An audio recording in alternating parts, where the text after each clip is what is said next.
We're going to begin reading in verse 27. St. Mark chapter 8. We're going to begin reading at verse 27. When you got it, say I got it. Yeah, that's what I'm going to tell you. But if you know you ain't going to find it, say go ahead on. I got it. St. Mark the 8th chapter. Begin reading at verse 27. We ready? Yeah. And Jesus went out and his disciples into the towns of Caesarea Philippi, and by the way he asked his disciples, saying unto them, Whom do men say that I am? And they answered, John the Baptist. But some say Elijah, and others one of the prophets. And he said unto them, But whom say ye that I am? And Peter answered and said unto him, Thou art the Christ. From these passages of Scripture, we want to talk on the subject, do you know Jesus? That's the subject, and I ain't going to bother you too much tonight, but look at somebody that you don't mind looking at and ask them, do you know Jesus? It's one thing to know of a person, but it's something totally different to actually know them. For those of us who are sports fans, you know the NBA Finals are going on right now. And there are certain players that we support and certain players that we don't support. I'm by no means a LeBron James fan. I don't care who he's playing against. I'm always running against LeBron James. But even though I'm never rooting for him, it's not that I know so much about him. I really just know of the man. If you was to ask me what's his favorite food, I couldn't tell you. If you was to ask me where his favorite place to hang out, I couldn't tell you. If you was to ask me why I really don't like him, I probably couldn't tell you. But it's because of the fact I really don't know the man, but I know of the man. But he just so happens to be playing against Stephen Curry. And I just so happen to like Stephen Curry. Yeah, I root for Steph because I like Steph. I like a few things that I've heard about Steph. I like a few things that I've seen Steph do. I like the fact that he stands up for his faith in Jesus Christ. But if you ask me if I really know him, my answer would have to be no. I know of him. I know of things he has done. I know of things that he is doing. But do I really know Mr. Curry? No, I do not.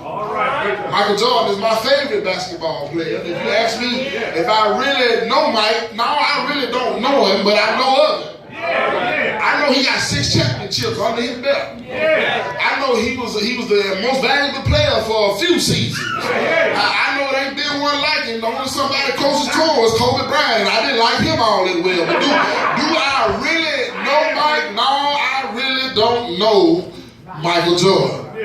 Since I've painted that picture for you, I think I'm going to preach this little sermon to you now. Here it is. It ain't long. It's a little sermon I got for you tonight. We find Jesus after he has made a name for himself. We find Jesus after he has healed a few folks. After he has raised somebody from the dead. After he has fed a few thousand people with 2 fish and 5 loaves of bread. We find Jesus after he has taken water and turned it into wine. We find Jesus after he ran into the man that was a leper and came begging, God, if you will, I know you can, only if you will. We find Jesus after he has made a name for himself. And you know, when you make a name for yourself and you really want to just see what your name is about, all you do is take one question. Do you know Jesus? That's all it takes for somebody to ask the question, have you ever heard of Jesus? I'm pretty sure if I was to take a survey of this church tonight and say, is there anybody in the building that has heard of Jesus Christ? Everybody would raise their hand. But then if I turn around and rephrase the question, I would say, is everybody in here sure that you know Jesus? Somebody might not be able to tell the truth on tonight. I didn't say everybody would raise their hand. I said somebody might not be able to tell the truth on tonight, because you do understand that there are people who constantly come to the house of God every time the door is open, but they don't know who Jesus is. Well, preacher, that's a mighty bold statement that you made, that people come into the house of God and they don't know who he is. How can you back up what you say? If you watch their life and their life don't add up with what Jesus Christ say live like, they know of him, but they don't know who he is. Because see, when you know him, you look like him. You act like he acts. You talk like he talks. You walk like he is. People can look at you and see Jesus in you when you know who Jesus is. When I was in school, I wanted to know what folk thought about me on the basketball court. I just wanted to know. I already knew what I was capable of doing. I knew I wasn't the best somebody out there, but I could take anybody out at any time I got ready. I just so happened to be one of the biggest people on the court. And if you was on the offense and I was on the defense, coach didn't want you in the game. He said, set a pick card. I said, yes, sir, I got you. And when I said that pick, you gonna lay down for a minute. You ain't gonna see me coming, but you gonna feel me when I get there. I knew who I was, but I just wanted to see what kind of reputation I had the game. So I started asking my teammate, hey man, what folks saying about my game? And they'll say, some of them say you play pretty dirty. And I nod my head and say, well, they tell the truth. Some of them say it take a lot to hold you. I say, well, yeah, they tell the truth. And they will say, some of them will say this and some of them will say that. And I see Jesus sit down with his disciples and ask the same question. And he actually said, y'all brothers, I ain't been on social media lately. I have been on Facebook, Twitter, Instagram lately. And I want to know what the folks saying about me. That's what Jesus asked his disciples. I just want to know what the people are saying about me. You know, I've been out here preaching now for a little while and I've done a few miracles, but I want to know what people are saying about me. Matter of fact, I got a very specific question I want to ask you. Who do they say I am? That's what he asked him. He said, really just tell me who people think I am. And listen to them, they begin to talk. Some say you're John the Baptist. Some say you are Elijah. Some say you are Jeremiah. Some say you're one of the prophets of old come back to life. And the thing that get me, they kept saying, some say. And you know, this Say family got some first cousins that's still living in the world now. They're called the Said family. They're not the Say family, it's the Said family. You know, they said, she said, that we said, that he said, that everybody said. That Said family. And see, the thing about the Said family, you can't trust nothing they say.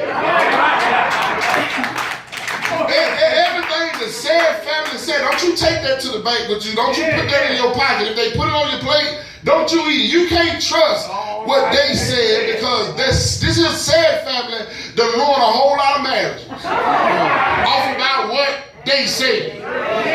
This here Said family got some family members won't even talk to each other because of what they said. The Said family got some churches that will split straight down the middle just because of what they said. You got pastors and deacons can't get along because of what somebody said. These Said folks, they ain't no good. You can't take what they say. What you better find out is what you say. See, if you keep reading, Jesus turned that question around. He said, listen, I hear what y'all saying, they said. But since y'all walking with me every day, since y'all are in my company every day, since y'all say that y'all are my friends, I want to know what you say. He took that question and he turned around and made it personal. He said, who do you say I am? I want to pause right there for a minute and give you a little advice. When the folks come around talking about they said and he said and she said, when they get through, stop them and ask them one question. What did you say? While they were saying what they said. So you got to be careful. They always say you got to watch the dog that bring the bone. You understand what I'm saying? Because they come tell you everything they said, but everything the one that brought, they're telling you what was said, you better find out what they had to say. Jesus said, I don't want to know no more of what they say. But since y'all my brothers and we walking around every day, I need to know what you think about me. I want to know, who do you say I am? There were 12 brothers there. And there was one somebody say something. That's right. There were 12 brothers there. But it only one somebody opened his mouth to say anything. You don't have a record of the other 11 saying anything.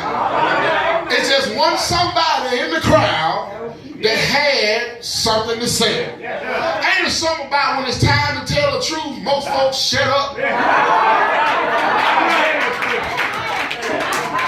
They ain't got nothing to say when it's time to tell the truth. And then most of the time the reason they're quiet because the truth is being told on them. Yeah, let me help you out a little bit. They ain't being quiet because they don't know. It's because the truth might apply to them. But when it's time for somebody to speak up, it's kind of hard to find somebody to speak up at truth time. But then there was one loudmouth fella who had a habit of always opening his mouth. And you know, sometimes we get mad with people that's always got something to say, but every now and then you need somebody on your team that kind of always opening their mouth about something. You know, I count real friends as those who tell me when I'm wrong and those who agree with me when I'm right. You know, this kind of friend I would like to say that Peter was. Because Peter always said what was on his mind. You ain't got to wonder about what Peter thinks. Peter gonna let you know. If I don't like you, I don't like you. If I don't want you at my house, I don't want you at my house. Peter said, if I'm your friend, I'm your friend. Out of all 12 disciples, Peter was the only one that said, Jesus, you are the Christ. That's what Peter said. So you have to go over in Matthew and see what Jesus says to Peter. Jesus said to Peter, flesh and blood did not reveal this to you. It had to be my daddy, the one that sent me. Let you know who I am in order for you to testify to these other 11 brothers of who I am. But see now, Peter ain't here tonight. Jesus ain't here tonight. But he sent me in his place to ask you one question. And that is, do you know Jesus? That's all I want to ask you tonight. That's my sermon now all together. Do you know Jesus? If I really just sit down and begin to interview everybody, I imagine the interview would go a little something like this. I would say, do you know Jesus? You will respond probably, yes, I do. And then my other question would be, how do you know Jesus? Somebody would tell me, well, I saw him at a wedding. And while he was there, the wine ran out. And his mama told us to do whatever it is that Jesus said do. And I heard him say, go get some pots of water and bring them back. And as the water passed Jesus, it caught Jesus' eye. And it looked at Jesus and blushed red and turned into wine.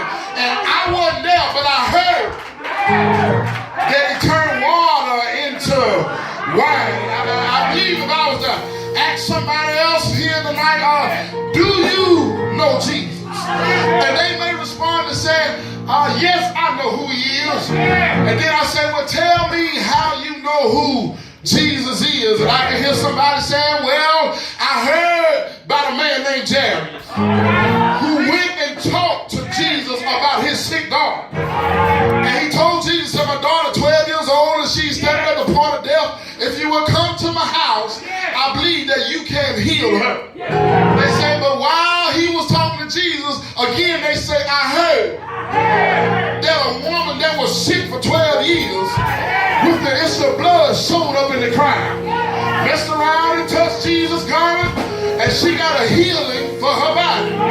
But while Jesus was healing her, I heard somebody from Jairus' house coming. They said, your daughter's already dead.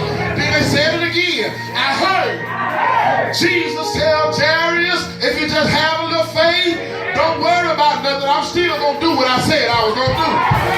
And then they keep on talking and they say, I heard that when he got to Jairus' house, he walked in the room where the little girl was and grabbed her by her hand and said, little girl, get up from there. And that little girl came back to life. I believe if I was to go around and take a survey and ask somebody else, do you know Jesus?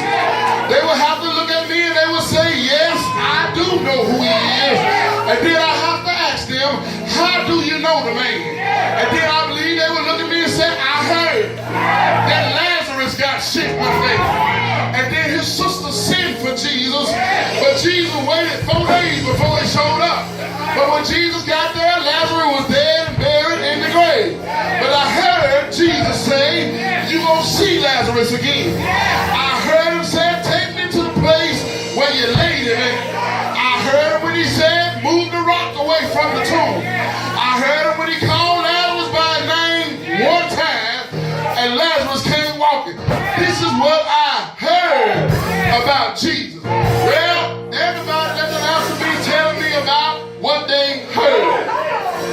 They're telling me about what they heard. But I can't go off of what you heard about Jesus. Because I heard a lot about the man my own self. I heard the Pharisees said the only way he could cast out demons is that he was Satan himself. I heard him say that he blasphemed against the Lord. I heard him say that he was not the Son of God. I heard him say that he was a false prophet. I heard him say that you couldn't count on him for nothing in the world. But out of all of that stuff that I heard about Jesus, I had to go and find out for myself who Jesus really was. I believe if I put the question to you again and I said, do you know Jesus? Somebody might be able to help me and say, yes, I know Jesus. But when they begin to answer this question, I said, how do you know Jesus? I believe they will talk to me like the woman with the issue of blood and say, I got to tell you not what I heard, but one day he healed my body and told me to run on just a little while longer. I believe if I was to ask somebody in here, how do you know Jesus? They wouldn't tell me what they heard. But they said, preacher, it was one day I got down on my knees and I started to pray to the Lord and I called on his name. And Jesus came by my little house just to check on little old me. And since Jesus came by my house, he is my friend. Even when friends walk away and leave me, Jesus stand right there with me. They don't tell me what they heard, but because they know the man for themselves, because they know that he's a healer in a sick room, because they know that he's a lawyer in a courtroom, because they know that he's a doctor that's never lost a patient, because they know that he will. Somebody help me say he will. Whatever you're looking for from the Lord, when you know about Jesus your own self, you ain't got to talk about what you heard, but you can testify about what he's done. Somebody's sitting in here tonight, you have heard about Jesus, but I want you to get to know who Jesus is. So if I wake you up in the morning and just ask you one question and say, do you know Jesus? You can say, yes, I know him because he's been good to me. I said, he's been good to me. I said, let me tell you something. While I'm asking you about Jesus, let me ask my own self. I said, self, do you know Jesus? And then I answer my own self. I say, self, I know Jesus. Then I ask myself, I say, well, self, how do you know Jesus? Then I answer myself and I say, he walks with me. He talks with me. He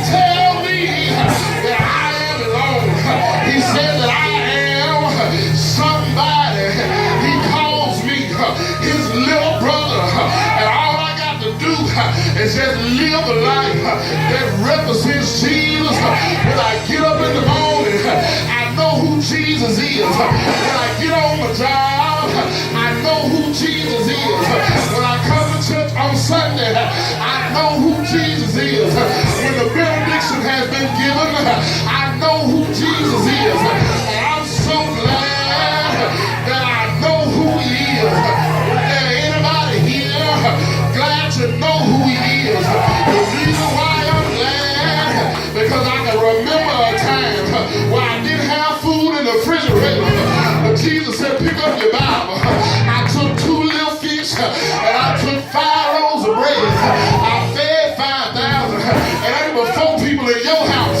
If I can feed all of them, I sure can feed you. I looked in my pocket one day. I didn't have no money in my pocket. And Jesus came by. He said, pick up your Bible. And she about the woman who was waiting on Uncle Sam to come take her children. And when she was waiting, she saw the man of God.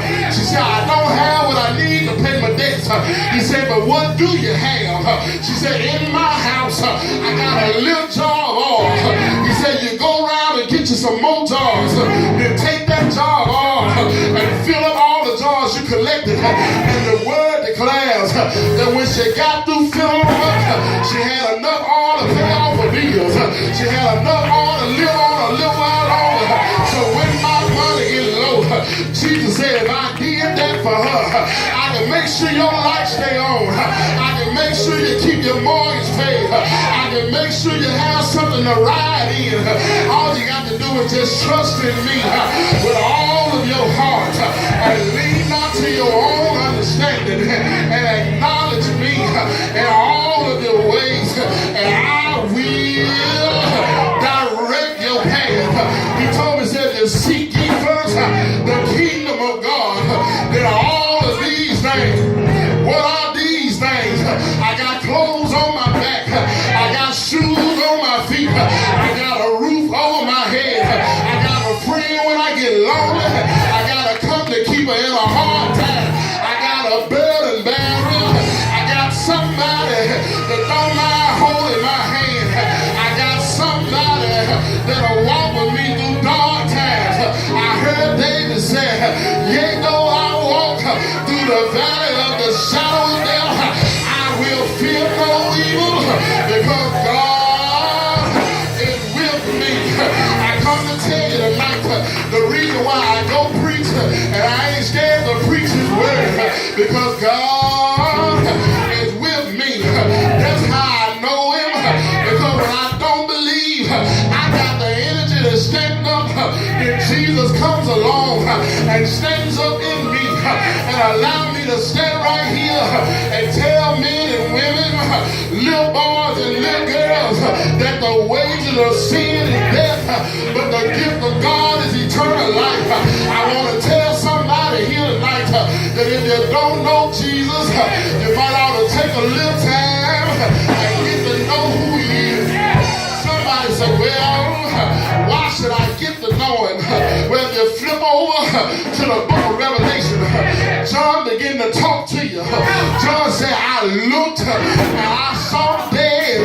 I saw the great and I saw the small, and they were standing before God, and there were some books laid out there, and in those books, it's your record book. Every time you lied on somebody, it wrote down in the book. Every time somebody lied on you, it wrote down in the book. But then John said, I kept on looking, and I saw another book, and this book is called the Book of Life. John kept on talking. He said, if your name was written in that book, he said, if your name was written in that book, then you got a seat in the kingdom. If your name had been written in that book, then you're going to be able to walk around heaven. If your name is written in that book, the only way that your name could be in that book, you got to know who Jesus is. So I just want to ask the house one more time, if there anybody here that don't mind testify with me and tell your neighbor that I know who he is. somebody I know who he is. Is there anybody here really know who he is? Let me tell you what he really did for me. One Friday evening, he went out on campus cross and he died. Didn't he die? I said he died while I was still sinning. He died out on the cross. But early Sunday morning, I said early Sunday morning, I said early Sunday morning. I know who he is. I know who he is. Mama told me about it. But what Mama knew didn't do me no good. Daddy told me about him. But what Daddy knew won't do me no good. But one Saturday evening, I had a conversation with him for myself. And I found out that the man is all right. I said, anybody here